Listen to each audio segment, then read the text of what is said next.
Hello and welcome. I'm Carol Cram, host of the Art and Fiction podcast. This episode features A McLaughlin, the author of The Lost Dresses of Italy, listed in the Textile Arts category on Art in Fiction. The Lost Dresses of Italy earned the Florida Writers Association Gold Medal in Historical Fiction and was runner-up for the FSW Published Book of the Year for 2024. A McLaughlin, also known as Marty Ambrose McClaughlin, has also published a trilogy set around the Byron Shelley Circle in 19th century Italy, earning a starred review in Publishers Weekly. Marty's work has been featured internationally in blogs, journals, and websites. Welcome to the Art and Fiction podcast, Marty. Thank you so much, Carol, for inviting me to be on the podcast. I'm really excited. Well, I'm excited to have you. I just finished The Lost Dresses of Italy and really enjoyed it. Well, both because I love Italy, I love the textile arts, and I really love poetry, such as Christina Rossetti. So the novel is a dual timeline mystery set in 1947 and 1864, told from the point of view of a textile historian in 1947, and then the poet Christina Rossetti in 1864, and inspired by the real life mysteries surrounding Christina Rossetti.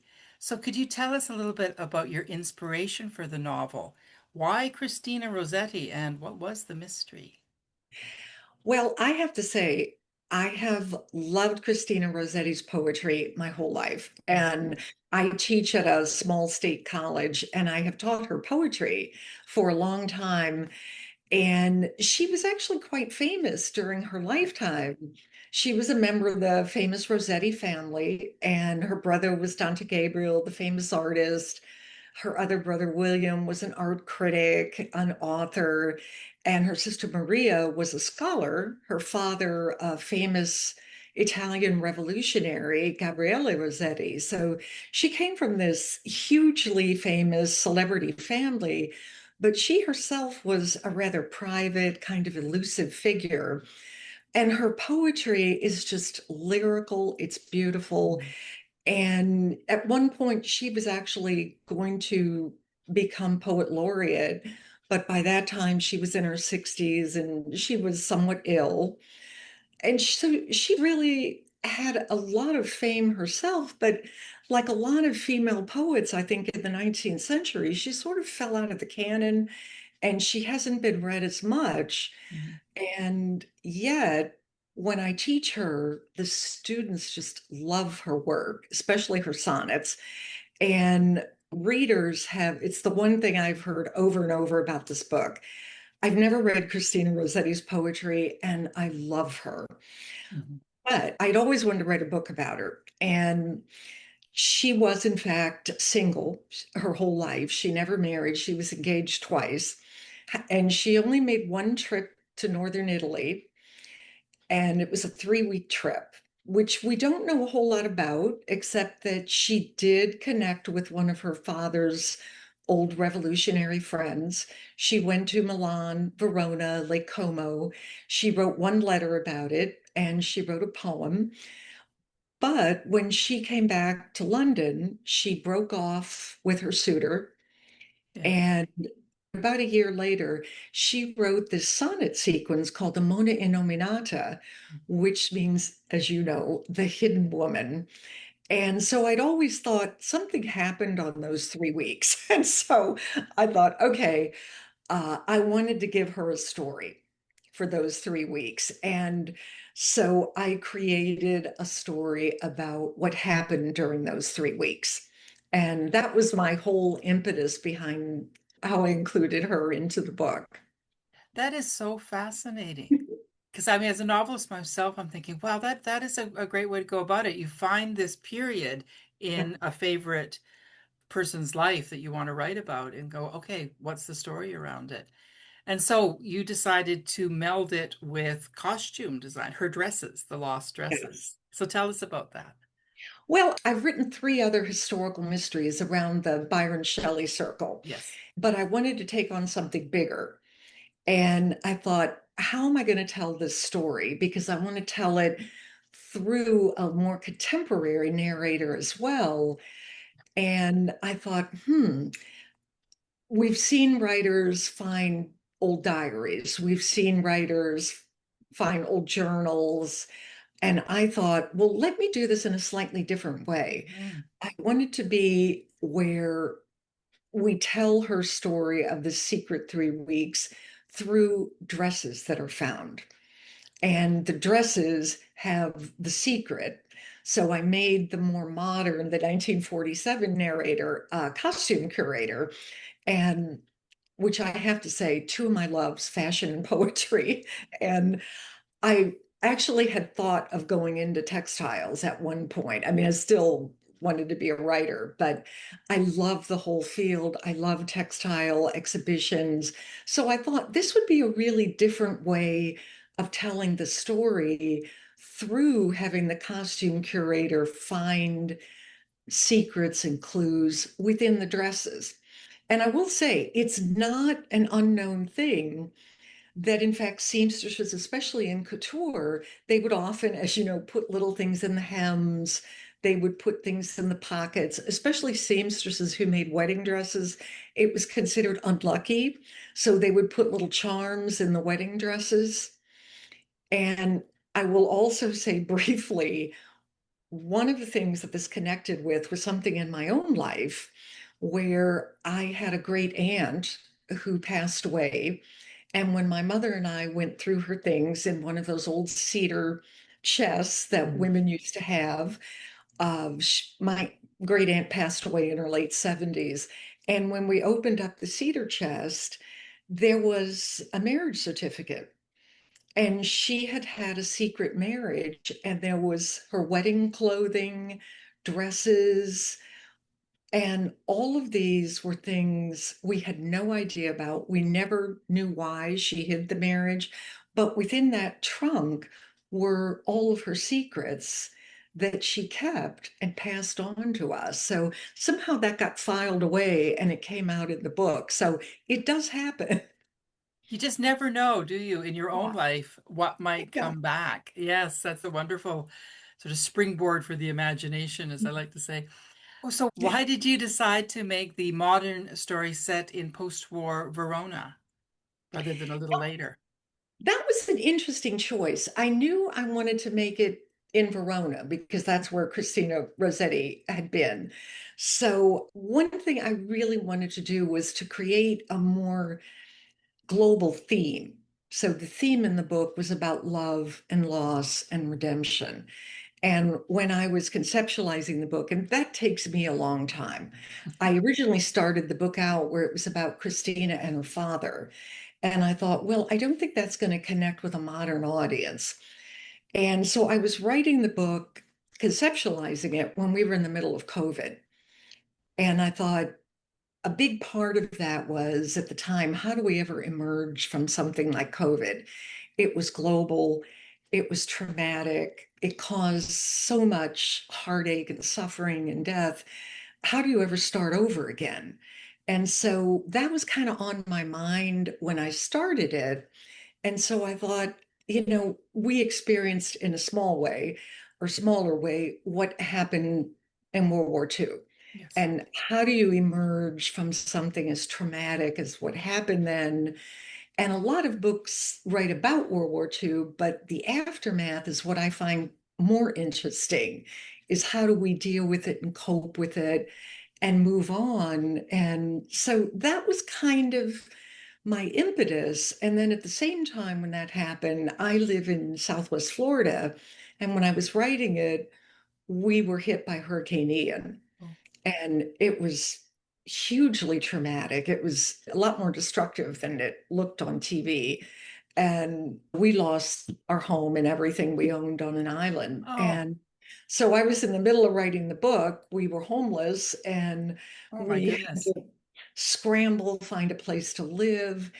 And again, it was one of those hugely difficult times where people have to somehow rise to the occasion, find grace and moments where they can find a way to survive and move on. So that was really on my mind the whole time I was writing this book. And That's why I decided I wanted to set it then.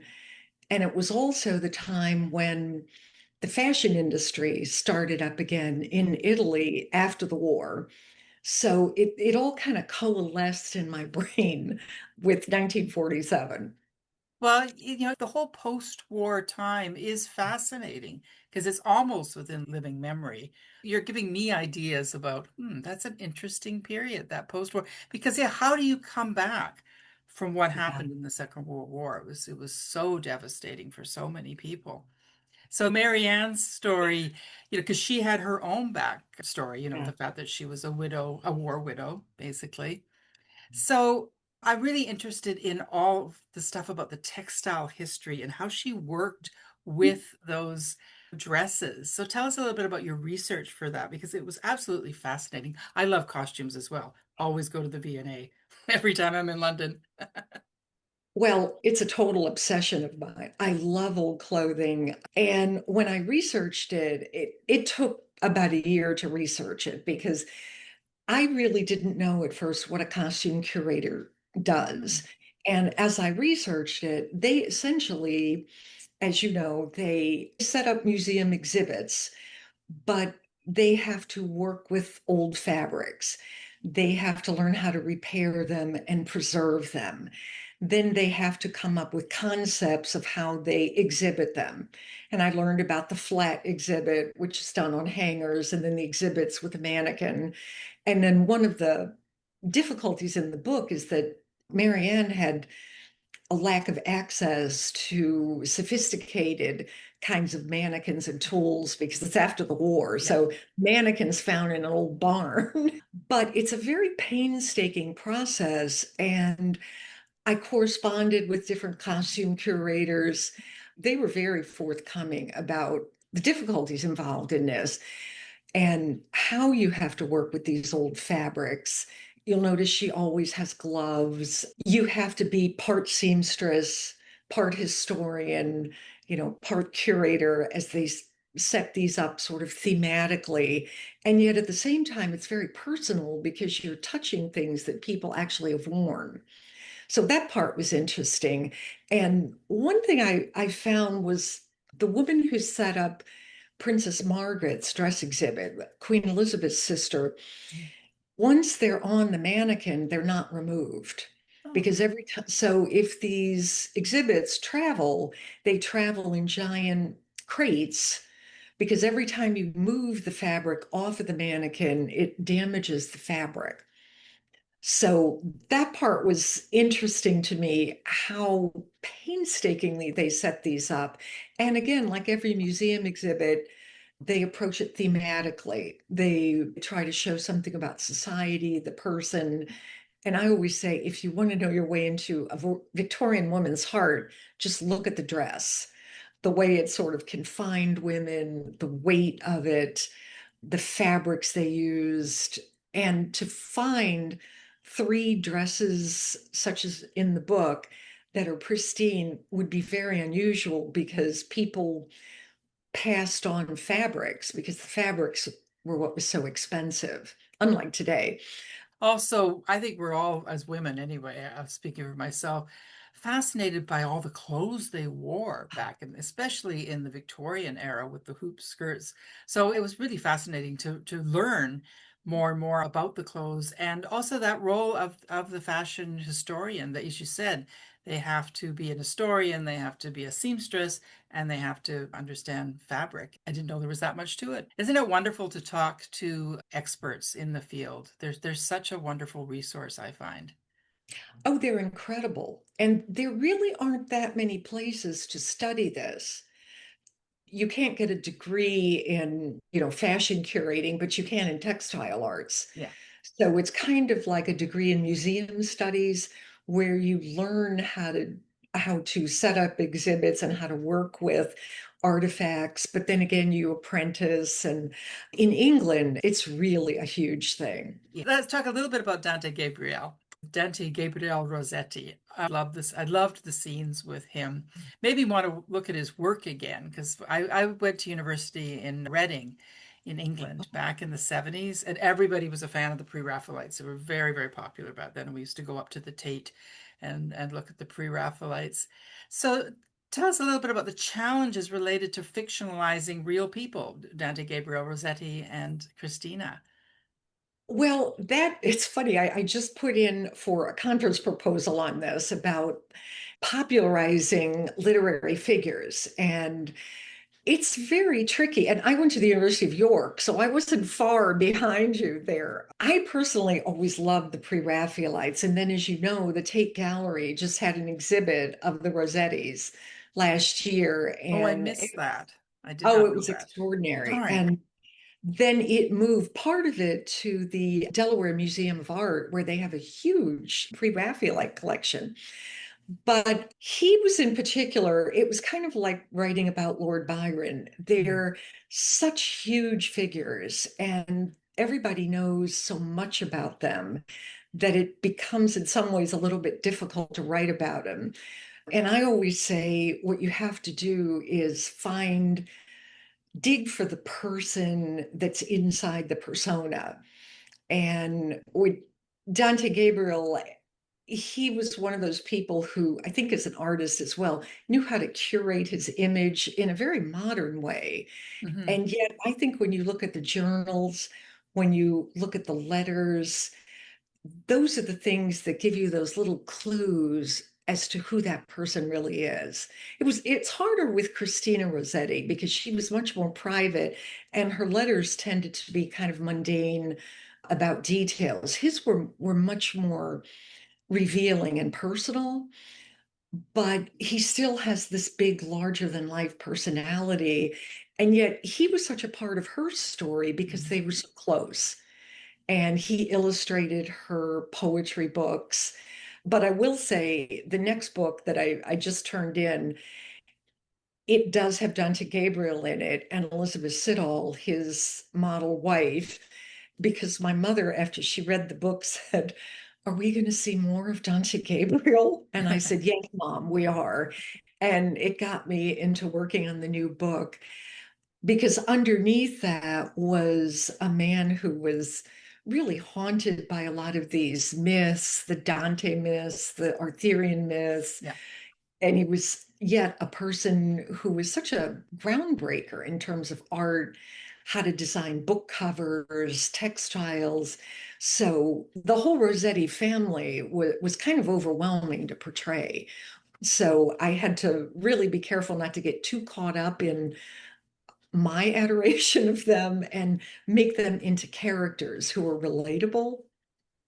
Yes, which you did. And because one of the things I enjoyed the most in the Christina sections was her interaction with her mother and especially with William. Because Yeah. William was the other brother, because he was not as flamboyant and as exciting as Dante Gabriel. But what you did is you rooted it in a real family. They felt like a real family. They felt like real brothers and sisters. So that maybe that's a way in. And I think the interaction just about the Rossettis, I did a lot of research on them. They were very close Yes. and in many ways stimulated each other's creativity. But I think with William, there's always this sense of sort of nostalgia that he isn't an artist. Yes. And the Christina and Dante Gabriel were the artists, and he was the one that had the more mundane job, who sort of supports the family. He then becomes the family biographer because he was the one that lived a very long life. Mhm. And so there's this kind of interesting interaction between all of them. And I found that just fascinating. And again, their love of their older sister, whom they all thought was really the most brilliant Rossetti, who in fact did not write poetry or art, but was a scholar. Yes. And she became a Yeah. nun, didn't she? Yeah. So your background as an academic is in Romantic and Victorian era. So what is it that you love so much about the poetry, the art of the Romantics and the Victorians? It's sort of hard to know where to begin. Yeah, I know that's a big I question. truly I'll keep it brief, but probably the Byron Shelley circle was my greatest love, but the whole 19th century. And it just always seemed to me even in the Victorian era, that it was a time of human sort of reach for individualism and independence. You see a lot of very unusual women who did things that were out of the norm. There were certainly problems, historically and socially, but it just seemed like an era of big personalities, great poets, and just absolutely beautiful literature. So, would you like to do a short reading for us from The Lost Dresses of I Italy? would. And I chose a passage that from Christina's narrative, since we've been talking about Mhm. her. And it's a passage toward the beginning of the book where she arrives in Milan and she goes out onto the balcony and she connects with her father's native country. And there's this moment of her moving from outsider to connection. So I will read that. Once I had settled into my room, I threw open the tall French doors and strolled onto the small balcony, a little space that contained a wrought iron table and two chairs surrounded by potted bamboo trees and a flowering vine-covered arch, creating an almost grotto-like feel in the middle of the city.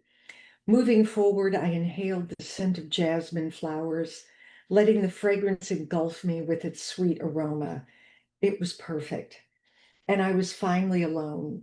After 2 long days of travel in the close quarters of our carriage with my family, I welcomed the respite of being lost in my own thoughts and solitude.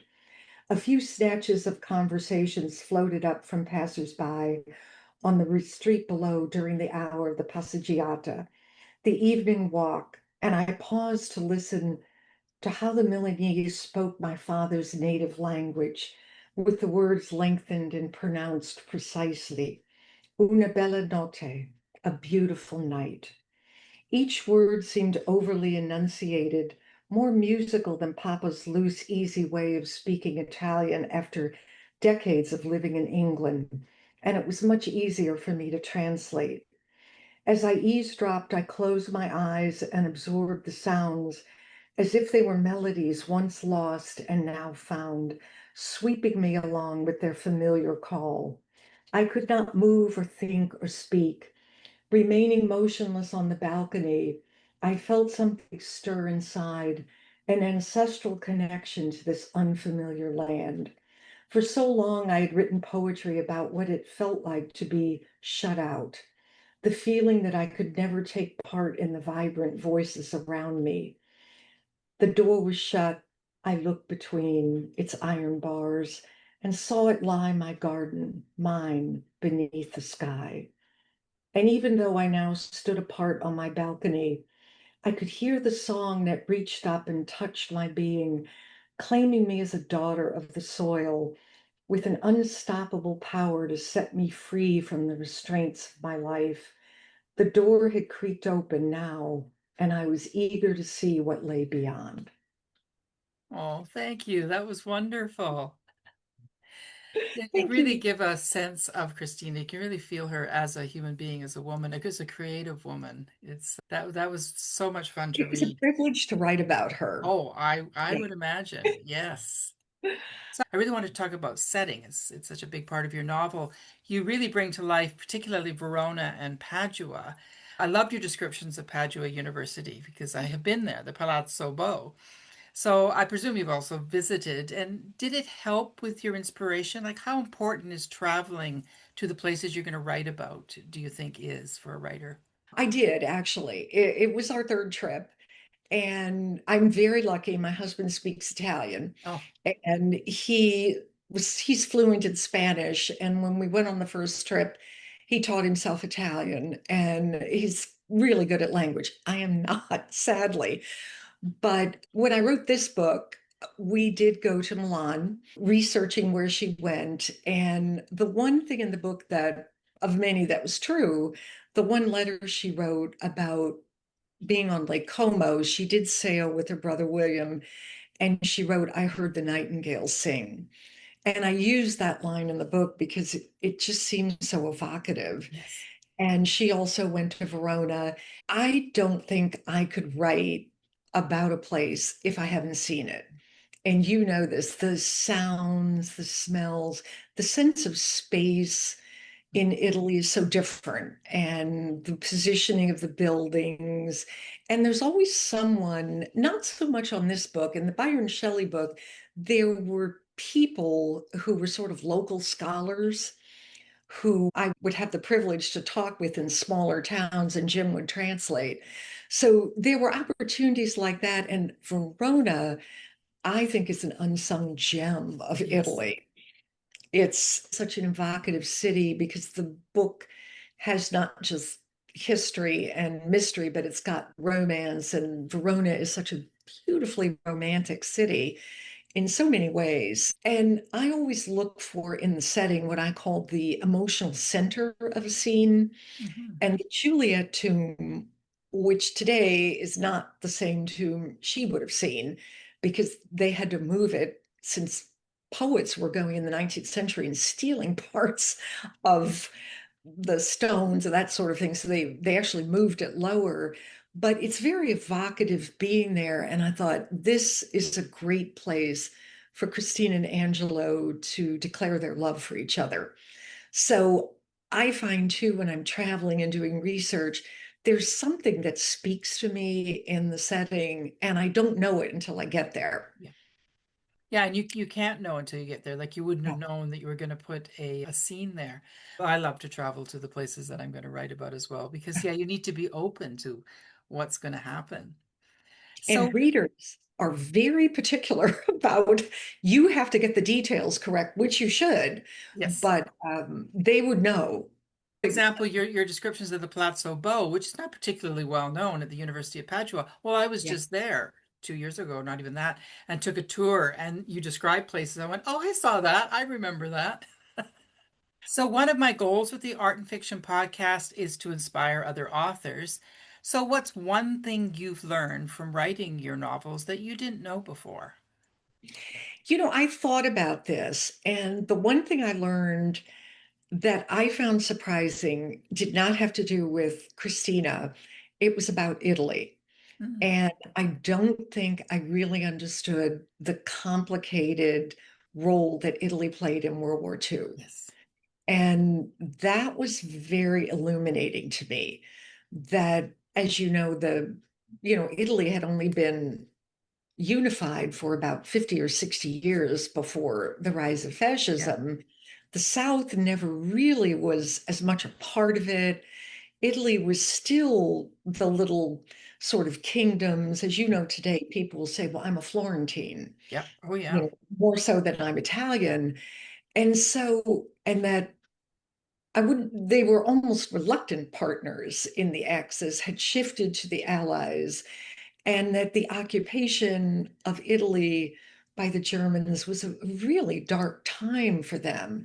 So there was just a sense of trying to understand this complicated relationship, how it split families apart, how impoverished the country was, and how other countries wanted to punish Italy.